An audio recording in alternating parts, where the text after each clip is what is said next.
এখানে কী হচ্ছে, এখানে আমরা প্রথমে এইটাকে রাখলাম, রেখে একটা দাগ টেনে দিলাম মোটামুটি, ঠিক আছে। এবারে কী হচ্ছে, এই যে আমাদের এইগুলো ছোটো ছোটো একদম ছোটো ছোটোগুলো কিন্তু 1 মিলিমিটার স্কোয়ার করে এরিয়া।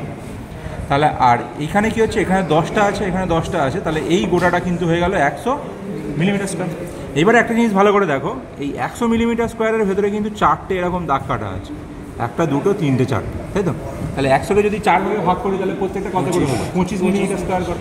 তাহলে এই একটা 25, এই একটা 25, এই একটা 25, এই একটা 25। তাহলে যাই হোক 100গুলো আগে গুনে নিই কটা 100 আছে।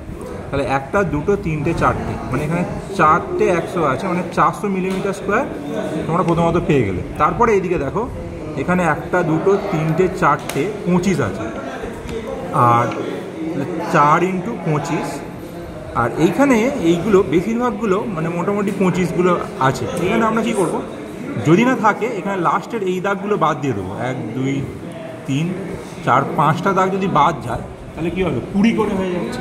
তাহলে এই একটা 20, এই একটা 20, এই একটা 20, মানে 1, 2, 3, 4, 5, মানে 20 × 5 প্লাস এইখানে কী হচ্ছে, এইখানেও দেখো 20 করে, 1, 2, 3, 4, আবার 4টে 20, 4টে 20, আর এইখানে একটা খালি বাদ পড়ে গেল, এটাকে আমরা গুনে নেবো।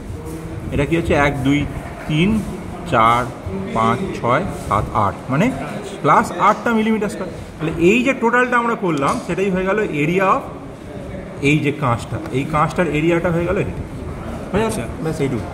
এবার এটা